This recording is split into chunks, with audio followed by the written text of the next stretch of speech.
Just how many of these wild Diddy parties did Nicki Minaj attend when she was with Meek Mill, and what exactly did she see at these parties? The recent expose from the Queen of Rap is one out of numerous call-outs Diddy has faced from celebrities following his arrest. The video of Diddy's arrest has been circulating across the internet over the last few days. Harrowing details about his freak-offs have come to light, and Nicki has finally spilled the beans. Nicki Minaj had access to Diddy's parties. About 6 months ago, an audio sex tape made rounds on social media. The tape allegedly played intimate lovemaking sounds between Meek Mill and Diddy. It was supposedly recorded by Diddy's former bodyguard, but no one knew who released it. Now, Nicki Minaj is facing some serious accusations from Jaguar Wright, who claims that Nicki leaked the audio clip of Meek Mill and Diddy. This audio clip surfaced online amid various abuse and sexual assault claims against Diddy. According to Wright, Nicki recorded the audio at a freak-off in Calabasas and had been waiting to drop it on Meek. Wright also didn't hold back on her feelings about Meek Mill, calling him a Fruit Loop and saying he's been Diddy-fied. Did Nicki have the access or opportunity to make the alleged recording? The short answer is yes. Nicki Minaj, with her undeniable star power and larger-than-life personality, was a regular fixture at Diddy's parties when she was with Meek Mill. The two have shared a long-standing friendship, with Diddy often praising Nicki for her talent and charisma. This close bond gave Nicki a front-row seat to some of the most outrageous and unforgettable moments at Diddy's parties. Meek Mill has long been the subject of speculation regarding his relationship with Diddy. Accusations have flown for years, with some alleging that Meek Mill was not only Diddy's sex partner but also his criminal accomplice. Meek Mill has denied these claims, even going so far as to offer $1 million to anyone who can provide proof of a physical relationship with Diddy. Despite his denials, the rumors have persisted, casting a shadow over his career. Nicki's presence at these parties also gave her a front-row seat to the darker side of Diddy's gatherings. The extravagant events often masked a more sinister reality, with numerous allegations of illegal activities taking place behind closed doors. From drug use to sex trafficking, the rumors surrounding Diddy's parties have been as shocking as they are numerous. Nicki's wild moments at these events are just a small part of a much larger, darker story that has been slowly coming to light. Nicki Minaj, for her part, found herself in the middle of this storm. While she never publicly confirmed or denied her involvement in the leak, the allegations from Jaguar Wright added another layer of intrigue to her already complex persona. Known for her fierce independence and unapologetic attitude, Nicki's alleged actions were seen by some as a bold move to reclaim power in a situation where she felt wrong. The fallout from the leaked audio was significant. It strained the already fragile relationships between Nicki, Meek Mill, and Diddy. Trust was eroded and alliances were tested. You will recall that Diddy was in charge of Nicki's career for a short while in 2010 after she hit the spotlight. But have you ever wondered why she dropped him? Was it over creative differences, or was she simply tired of his freak-offs? For years, all we heard about Diddy's freak-offs but they were disregarded as speculation. However, things took a turn in 2023 when Diddy got slammed with multiple lawsuits from victims of his sexual abuse and sexual trafficking schemes. Things got even more complicated when Diddy's ex-girlfriend, Cassie Ventura, also filed a suit against Diddy. In November 2023, Cassie found the courage to file a federal lawsuit against Diddy, alleging the horrific abuse she endured. Discovered by Diddy, Cassie signed with Bad Boy Records in 2005, releasing her debut single Me and You in 2006. The track soared to number 3 on the US Billboard Hot 100, catapulting Cassie into the spotlight. She began dating Diddy in 2007, and their 10-year relationship became a nightmare. Cassie alleges Diddy controlled every aspect of her life: finances, movements, and interactions. He isolated her from friends and family, dictating her every move. The physical and emotional abuse was relentless. Cassie accuses Diddy of punching, kicking, and raping her. The trauma was suffocating, silencing her voice and stifling her creativity. In 2018, Cassie found the courage to leave and eventually filed the lawsuit 2 years later. Though the lawsuit was settled in one day, Diddy's legal troubles were far from over. The truth began to unravel when CNN aired shocking hotel security footage showing Diddy punching and kicking Cassie. The disturbing video sparked outrage and solidarity for Cassie,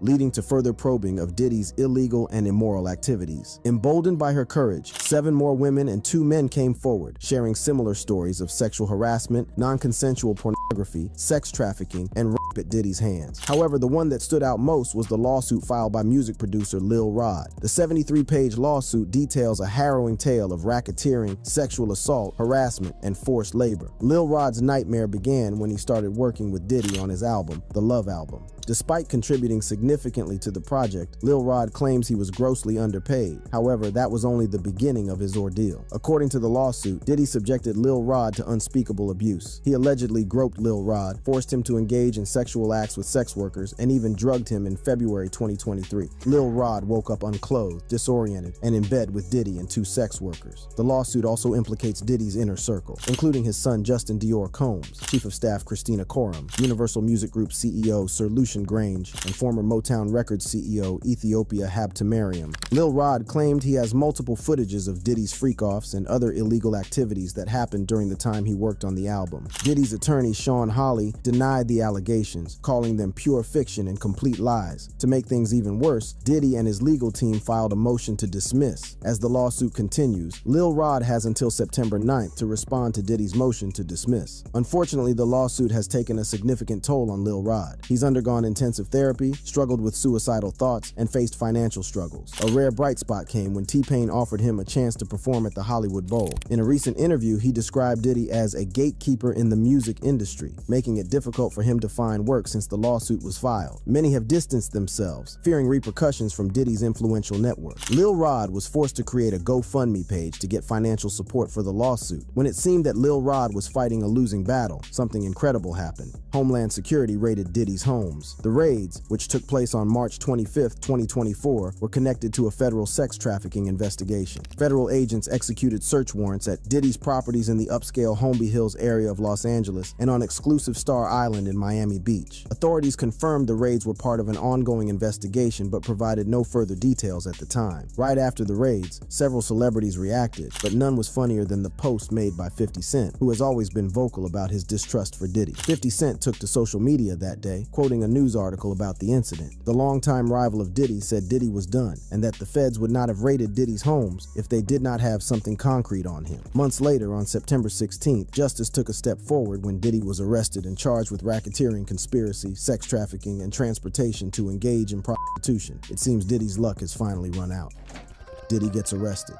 That fateful day, Diddy was taken into federal custody in New York City. According to TMZ, Homeland Security agents arrested Diddy at a Midtown hotel, reportedly searching his room. Just hours before, Diddy was seen confidently walking around NYC with his son Christian King Combs, taking selfies with fans. A law enforcement source revealed that Diddy's arrest was initially scheduled for Tuesday, but was moved up a day earlier due to unspecified circumstances. U.S. Attorney Damian Williams confirmed the arrest was based on a sealed indictment filed by the Southern District of New York. The arrest was obviously connected to the ongoing investigation into alleged sex trafficking and other offenses. When questioned on the arrest, Diddy's attorney Mark Agnifilo responded, "We're disappointed with the unjust prosecution of Mr. Combs. Sean Diddy Combs is a music icon, entrepreneur, loving family man, and philanthropist who has cooperated fully with this investigation. Please reserve judgment until all facts are known. These are the acts of an innocent man with nothing to hide, and he looks forward to clearing his name in court." He went on to admit that Diddy was an imperfect man but wasn't guilty of any crimes. Diddy was subsequently indicted in the Southern District of New York on 3 counts: racketeering, conspiracy, sex trafficking, and transportation to engage in prostitution. Following the grand jury indictment, the details about what was seized during the previous raid of Diddy's mansions came to light. Authorities seized various items, including large quantities of certain substances and 3 A-15 rifles. But that's not all. The feds also found 1,000 bottles of baby oil and multiple sex toys in Diddy's freak-off supplies. In court, Diddy pleaded not guilty. His lawyers requested home detention on a $50 million bond, but the judge denied bail, citing Diddy as a serious flight risk. Keep in mind that this isn't the first time Diddy is getting arrested. Over the years, he has had several run-ins with the law, but none has been this bad or controversial. Let's consider some of the earlier cases against Diddy. The earliest signs of trouble emerged in 1999 when Diddy was arrested and charged with possession of a firearm and bribery after a shooting at Club New York in Manhattan. Although he maintained his innocence, the incident marked the beginning of a pattern of behavior that would haunt him for years to come. 2 years later, Diddy found himself in the midst of another scandal. He was charged with assaulting rival record executive Steve Stout, further solidifying his reputation for volatility. Despite these setbacks, Diddy continued to thrive in the music industry. However, his personal life remained a source of turmoil. In 2004, his driver's license was suspended for 6 months after he pleaded guilty to driving without a license. This minor infraction paled in comparison comparison to the allegations that surfaced in 2014. That year, Diddy was charged with assault with a deadly weapon after allegedly attacking his son's football coach. The incident raised questions about his temper and ability to manage conflict. Diddy maintained his innocence, but the damage to his reputation had already been done. While he was having run-ins with the police, he was also being slapped with civil lawsuits left and right. In 2008, a former employee sued him for harassment, and in 2018, he faced a wrongful death lawsuit following the passing of Kim Porter, his ex-partner and mother of 3 of his children. Diddy has consistently denied any wrongdoing, and some charges have been dropped or settled out of court. Yet the cumulative effect of these incidents has taken a toll on his public image. While Diddy managed to avoid real jail time or permanent consequences during his previous arrest, the case might be different this time. The charges he is currently facing are serious, and they might cost him his empire and his freedom. But have you ever wondered how Diddy's freak-off crimes came to the spotlight in 2023? It all started with the Adult Survivors Act, ASA.